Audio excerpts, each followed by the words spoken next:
My name is Adugbire from Ghana, and I'm here on a cultural day to talk about or introduce you to my country, Ghana. So this is the content of my presentation. I'll briefly talk about the location, history, down to some of the musical instruments we use in our country. Ghana is one of the African countries. It's located at the western part of Africa. This is where Ghana is located. Yes. And you see that Ghana is found in between Togo to the east, Burkina Faso to the north, and Ivory Coast to the west. Then to the south is the Gulf of Guinea. Yes, about Ghana. Ghana, in recent times, has been divided into 16 regions. Yes, so if you see the map, the one at the top there, that's the Upper East region. That's where I am from.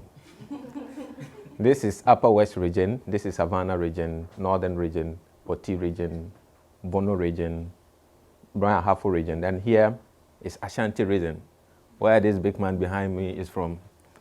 Then we have the Eastern region, Central region, Western region, and Greater Accra region, the seat of government. And unfortunately, that's where Valentina is from. So yes, Ghana, we are currently having a population of 32.8 million.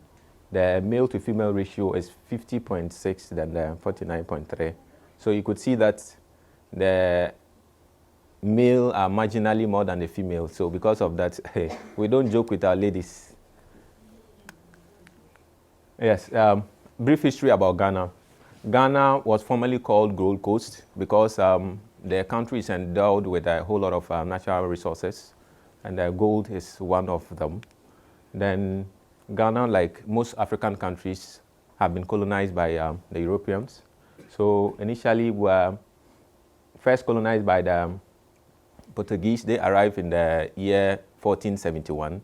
Then a whole lot of them came, but those people who stayed were the British for about 90 years, from 1867 to 1957 until we attained our independence. Then, although most people struggled or fought for independence, there were six that were idolized. Then we call them the Big Six, these six people. But among these six, there's that one person who took the fight to its end, and that was this gentleman here. We call him Dr. Kwame Nkrumah. I'll be speaking about him in the next slide. So this picture talked about our Day of Independence. So that was the Declaration Day of Independence, 6th March 1957 in Ghana, in the Black Star Square. I'll be showing you the Black Star Square in my subsequent slides. So he is Dr. Kwame Nkrumah. So the brief history about him is he is a freedom fighter from Africa, and he is the essence why they call Ghana the gateway to Africa, because Ghana was the first country in the sub-Saharan Africa to gain independence. Then after which he supported numerous countries to also gain their independence. He is a very important person. Yes. Yeah, this gentleman smiling is our current president, Nana Addo Akufo-Addo. He is the first gentleman of Ghana currently.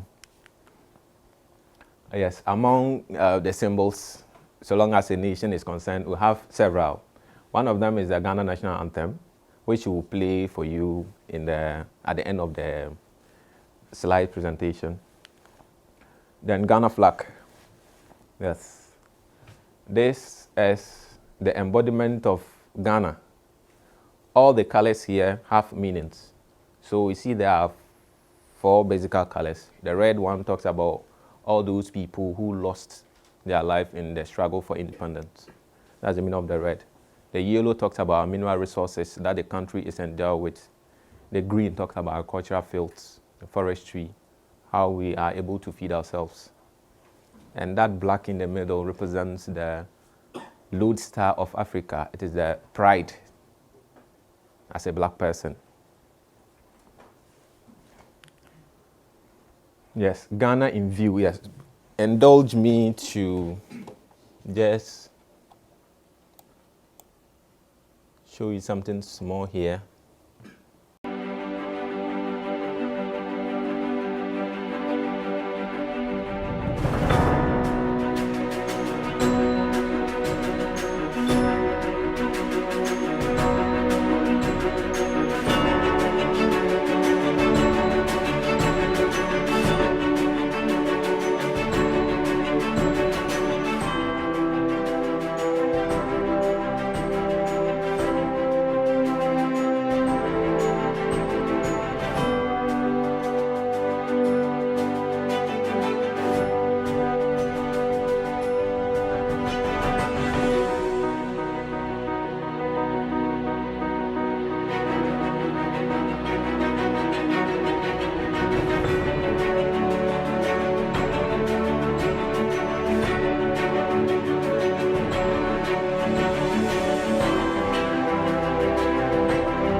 Okay, so that was a summary of the southern part of Ghana, somewhere around the coastal line. So when I showed you the map, I showed you Greater Accra, Western. So those who are the ones that are closer to the sea, and it's just an overview of the entire place from afar. Yes, unlike Korea, where we have 4 seasons, and many of the European countries, in Ghana, we have only 2 seasons. We have the raining season and the dry season. Even in Ghana, there's still difference among the various parts. For instance, when you're at the south, people experience bimodal rainfall. That means 2 rainfall in an entire year. But those from this side going up north only experience 1 raining season in an entire year. So even within the country, there's that kind of segregation in climate. So mostly these temperatures at this side is high. So when you look at my color, you can tell where I come from. It's because of the heat. That was just by the way. Yes, talking about culture and people. As a diverse people, we have different culture. So this is Adwa dance from the southerners. This gentleman behind me, he can do it very well if you want him to exhibit that. And this is a palanquin. This is where we carry our southern chiefs in. So unlike other cultures, the chiefs really enjoy it. They carry them on these kind of wooden structures when they are having ceremonial procession. Yes. I'm sure you can find a similarity between these people and what I'm wearing. They represent the northern part of Ghana. This is their culture. And these 2 was the Agboja dance from the Voltarians. They are the margin of the country, close to Togo. They have similar culture. Yes, talking about the ethnic group of Ghana, just as I've told you, we have several. We are a diverse group of people. So the majority in Ghana are the Akan tribe, like those people who speak Twi. So when we came here, although I have my own language, Valentina has hers, and she said there's one language that we can all converse in, and that is Set's language. They represent the Akans, 49%. Then we have Mole, Nagbani people, they are here. Then I have the Ewe, those close to the border of Ghana, close to Togo, they are the Ewe. We have Ghana Dangbe, representing Valentina and his people. We have Guans, yes, and all other languages, and I'm part of all other languages because mine isn't listed here. And yes, famous people, famous Ghanaians in the world. Those of you who are Hollywood movie lovers, you will be conversant with Boris Kodjoe, Peter Mensah, and Idris Elba. Then this man, Kofi Annan, yes, he was the Secretary General somewhere in the 1996 to 2006. He was a Ghanaian, if I put it right. Yes, yes, and among our culture, what we do is, apart from your official name, the day you were born, you are given a name based on that day. So if you look at this, Monday, if you are a male, you are Kojo. If you are a female, you are Ajwa. Tuesday, if you are Kwabena, Tuesday, if you are a male, you are Kwabena, and if you are a female, you are Abena. Like that to Sunday. So, for instance, Gambo, when were you born? Which day? Sunday. Sunday. So Sunday as a male, we call you Akwesi. Akwesi Gambo, yes. So these are some of the, although this only represents the Akan names, but the respective culture, ethnic group have their own local names.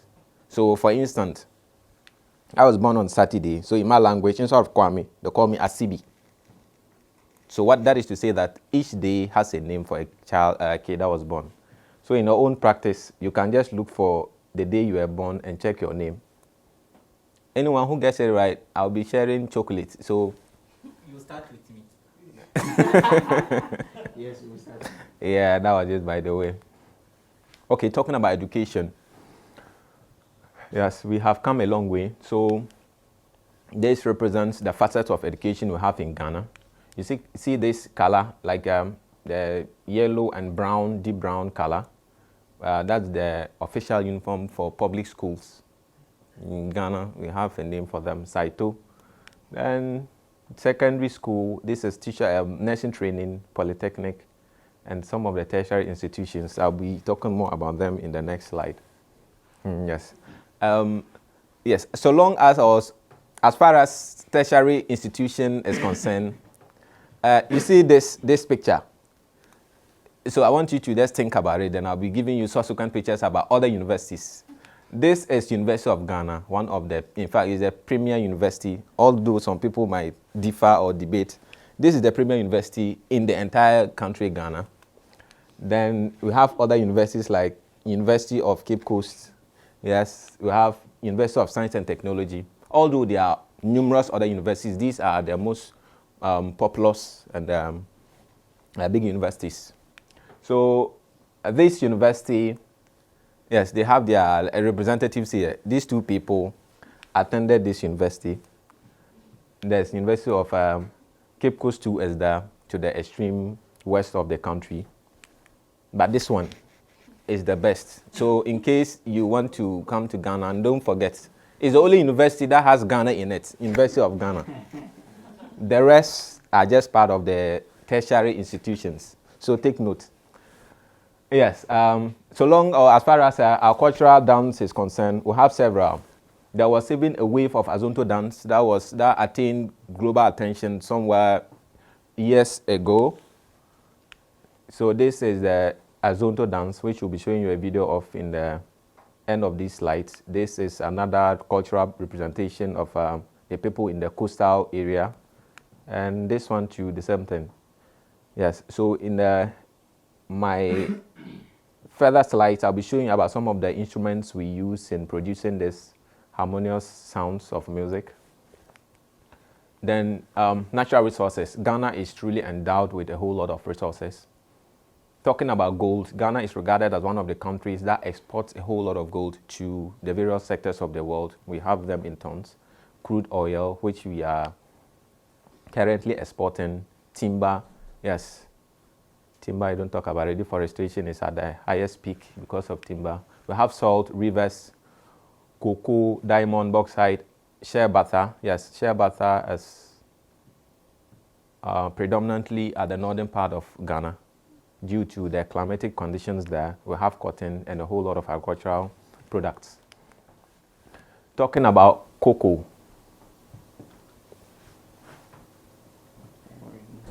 No, my presentation, everything, Slow but sure. Yes, so this is a major produce that we export as a country.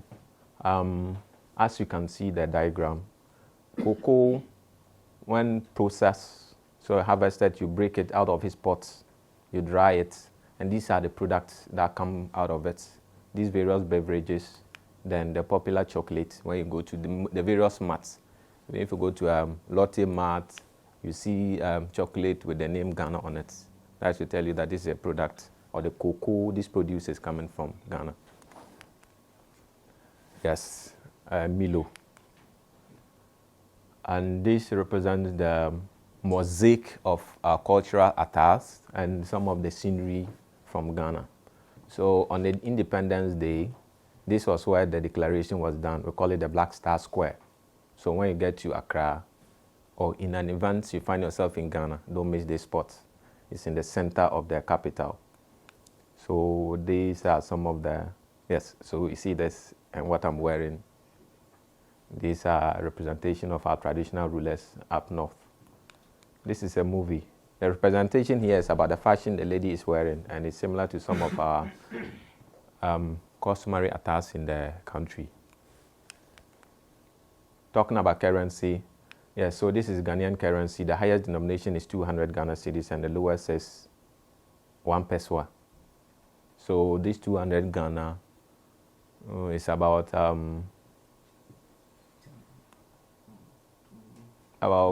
give or take $50 in a single note. So the challenge is if you have this in your pocket and you misplace this, then it's more like an entire year of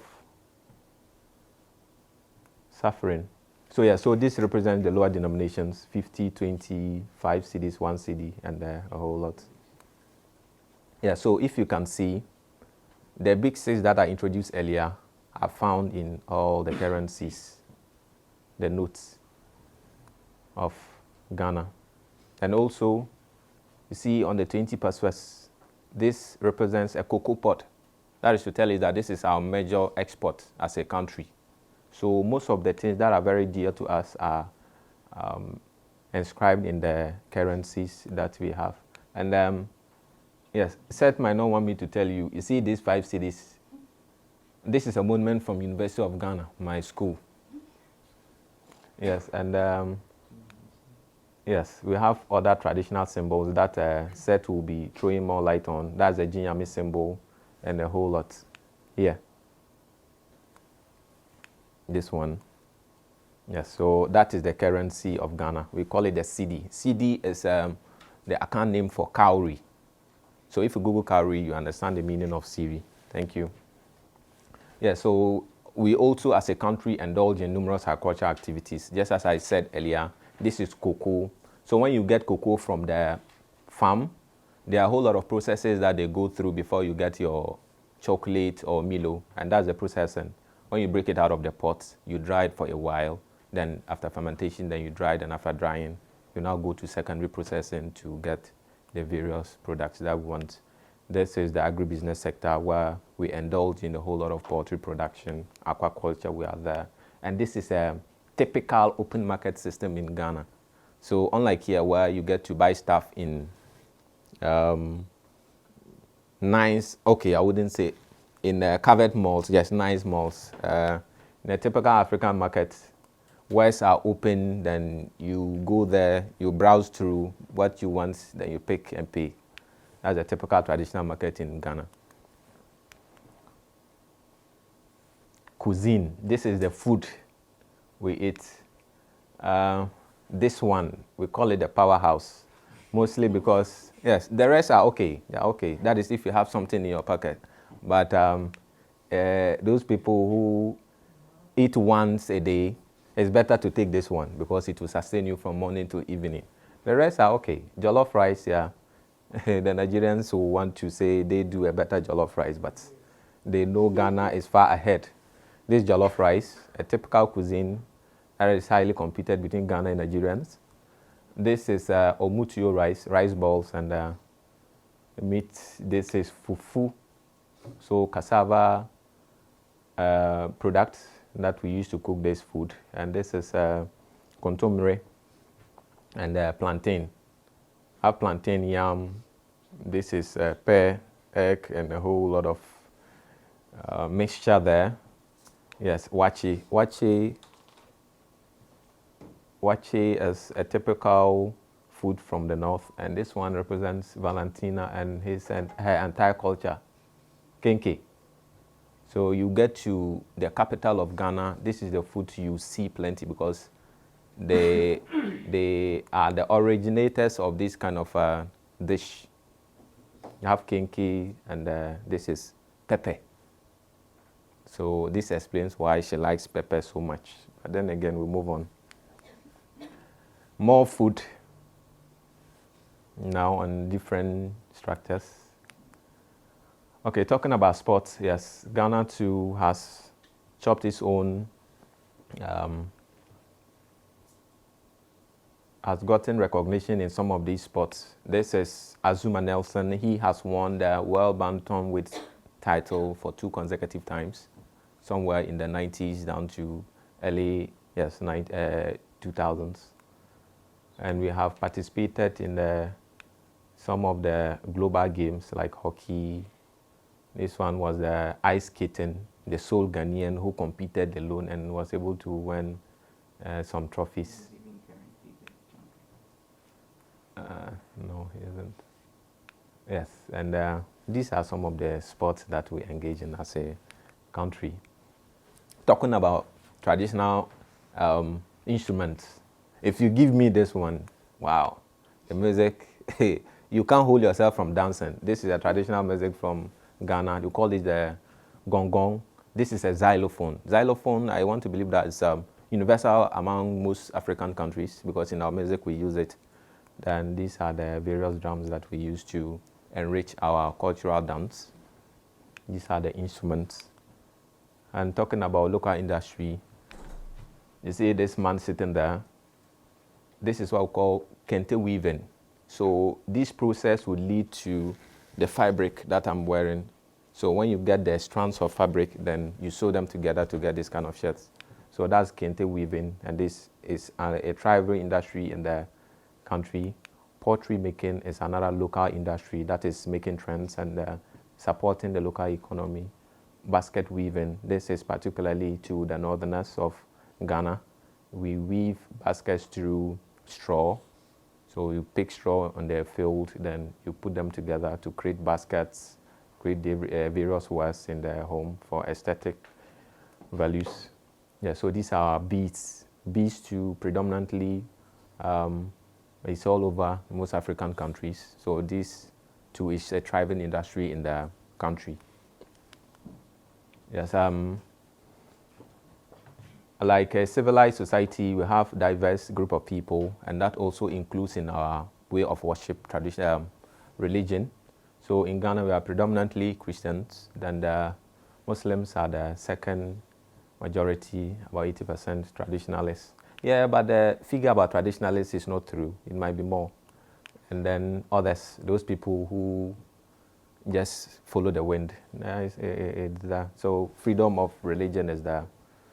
When you wake up, the person you decide to worship is between you and your God. So this represents a typical Christian. This is a Muslim, traditional people, and this structure is another Christian worship center. Yes, talking about cultural etiquette and courtesy. So when we came here, we were taught certain things not to do because their culture about it. Similarly to Ghana, there are certain cultural habits that we enshrine as a people. So for instance, when you meet a group of people, there is a way of greeting, okay? So you greet from the left to the right. And it's not the case that you start from the right to the left. Oh, right to the left, yes. So when I get to you, I greet this way. It's not the case that I'll start from here. So there's a way of greeting a group of people. Secondly, when you are handing out items, so in Korea here, to show respect to an elderly person, take with both hands. In Ghana, you have to hand it or receive using your right hand. So in an event, you are receiving something from an elderly person with the left hand is considered an insult. So these are some of our cultural things. And when you go to a local community, you have to, like when you get into a new place, the first thing to do is exchange greetings. This one is universal. It's more like showing respect to the people you are going to. There's even a point where when you are meeting or going into a local community, the first person you meet is the chief. You go to greet the chief first before you go to do your intended purpose of going to that place. Other than that, as a stranger, it will be considered rude if you don't visit the chief palace. Then in our sitting arrangement, when you're before an elderly people, you don't sit crossing your legs because that will be regarded as an insult. When greeting a chief, when you have a hat, you have to dove it to show respect to the elderly people. These are some of the few of the several cultural etiquettes we have in Ghana. And this one is, yes, although these two are regarded disrespect, but one of them is more intense than the other. So for instance, nodding your head while being spoken to instead of responding in words. So when I'm speaking to you and you are supposed to respond with words, when you nod your head, it's considered rude in Ghana. And secondly, giving something or receiving something from someone with the left hand, I just explained that. Although these two are culturally not accepted, which of them is more, shows more disrespect in your views? Two, yes. So although all of them are not accepted, but one of them is considered more rude than the other. That is, if you are giving something with a left hand, it's considered an insult in the highest order in my country. So those of you who find yourself in Ghana, fine, if you can't remember this, just hire me, I'll be your consultant, just at a small fee. Yes. When you are left-hand person. Yes. No, they will know, but you have to.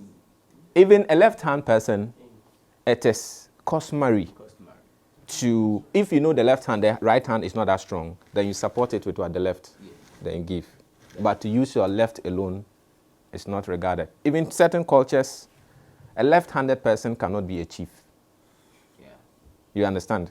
So these are some of traditional etiquettes in Ghana. Yes.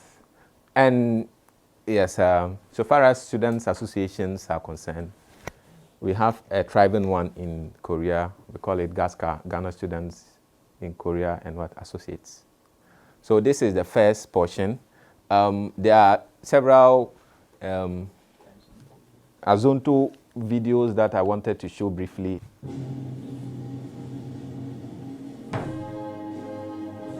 Please don't stand up. It's okay. Yeah. This is a typical Ghanaian because anytime you are playing the anthem, you have to be upstanding. So.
Okay, I didn't paste it right again. Sorry. Paste it in Google. Paste it in YouTube. Delete the link before STT. It's news! See, I just came back from Ghana, and I want to share the stuff that everyone was doing over there. Mr. Don Cuban tried to show me how to do it. He sat me down in this place, and he said to me, "News! Nobody want to see you rising, and when they do, they don't even like it. They just want to see you deep in crisis. Drive yourself, you don't need a license. Yeah, don't worry, I'll not dance, just watch. Go ahead, move your feet just Wait. like this. Then he showed No, me no, the this is latest. official, you can dance. Over the pages. Now what you do, man, you're Zonto. Culture. Now watch me do my Zonto, Azonto, Azonto. Now watch me do my Zonto, Azonto, Azonto. Now watch me do my Zonto, Azonto. We walk over the pages. Now what you do, man, you're Zonto. Yeah, so Seth will continue with the presentation of the second part. The pages. Now what you do, man, they all wanna learn how to do this. So I'ma take you right through this. I thought the dance is the movement. So when you jump on the floor, better use it. First step is a step. You can move to the right, to the left. You can even freestyle when you step. With your hands in the air, then you rep. So go. Twist your fingers, you can wave and say hello. Okay, thank you very much. So this is just a local dance that was birthed by a Ghanaian based in the UK. It became an international sensation. It's very simple to dance, a corner. So we wouldn't take much of your time. Then he showed me the latest. We walk over the haters. Now what you do, man, you're Zonto. Now watch me do my Zonto. So just a few steps that you need to do as they are indicating. And the beauty of the dance is that there are many facets to it. It keeps changing. So there are so many twists to it. Some dance it this way, and it kept developing.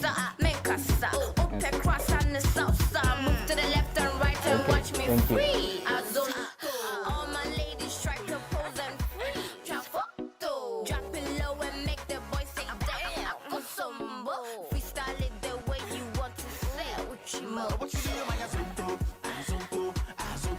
Now watch me do my zonto.